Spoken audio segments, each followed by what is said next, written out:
6 Tips to Achieving Financial Independence. You don't have to be rich to be financially independent. You just need to have enough in assets or cash flows from sources other than work to cover your costs. Getting to that point is a journey to be sure, but once you're there, it's totally worth it. Reaching financial independence doesn't happen on its own. You need a plan to get you from where you are to where you want to be. Once you have that plan, you need to stick with it for years, potentially even decades, in order to hit that goal. With that in mind, here are 6 tips to achieving financial independence that you can consider as potential building blocks in your plan to get here. Number 1. Keep your costs down. The lower your cost of living, the easier it is to achieve financial independence. There are several reasons for this. Here are a few of the key ones. The lower your costs, the smaller the nest egg you need to build to cover them. The lower your costs, the more you can put toward building that nest egg. The lower your everyday costs, the more you have available to cover unexpected costs.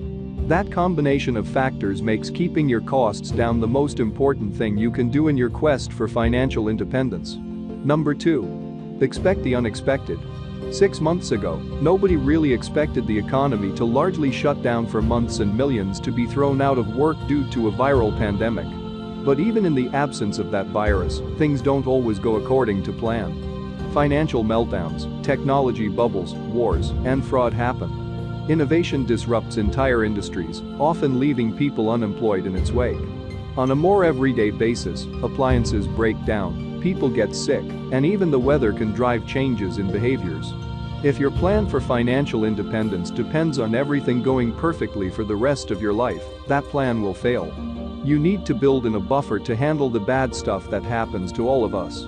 As a general rule, you'll want 3 to 6 months of costs in cash and an emergency fund. You'll also want to plan on the costs you have to cover being at least 10% higher than you really think they will be after inflation. With both those in place, you can handle many typical disruptions and still wind up okay. Number 3.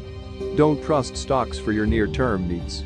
The stock market can be a wonderful place to build wealth over time.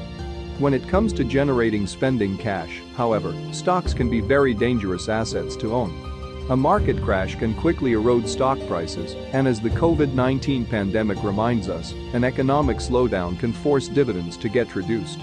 That combination can force you to sell more shares than you can really afford in order to cover whatever costs you're facing.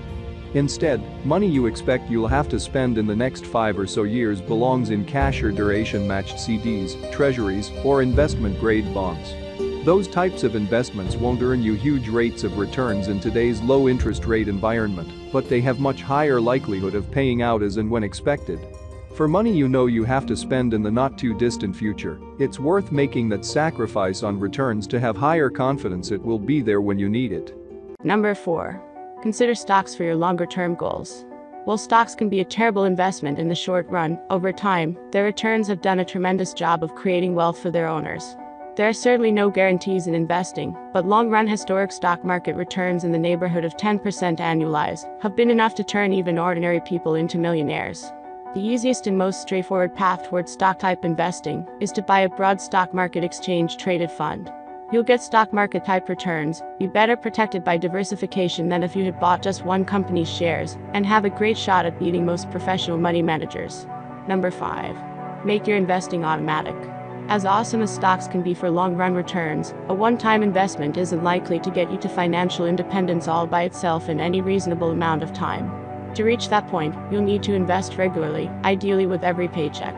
One easy way to do that is to sign up for automatic paycheck deductions into your 401k or other employer-sponsored retirement plan at work. Once you sign up, your money will be automatically invested on your behalf every payday, and if your employer offers a matching bonus, you'll get that money invested, too, speeding up your progress.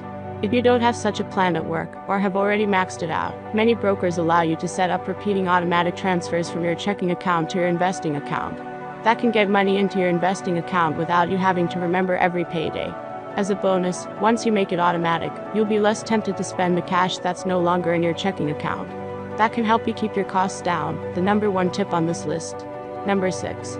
Reinvest your dividends somewhere. If you expect stocks to return 8% annually, 6% from growth and 2% from dividends, you might be tempted to spend your dividends because they only represent 2% of your invested amount. Well, that's the case, they represent a decent portion of your potential return, and reinvested dividends are a key part of seeing your money grow faster. Using the rule of 72 as a shorthand guide, at 8% annual returns, your money will double about once every 9 years, but it'll take about 12 years for your money to double at 6% annual returns. As you can see, those extra couple of percentage points can really add up when it comes to the goal of getting yourself to financial independence faster. You don't necessarily have to reinvest your dividends in the same company that paid them, but you should look for opportunities to keep that money invested where you think it can do you the most good. Every little bit adds up, and that simple tip alone can take years off your journey. It's not rocket science, but it works. If these tips seem remarkably straightforward, it's because they are. It doesn't take complicated plans, expensive advisors, or following the hottest trends to get you to the point of financial independence. It just takes time, discipline, and the willingness to follow a few simple, time-tested techniques that can improve your chances of reaching your goal.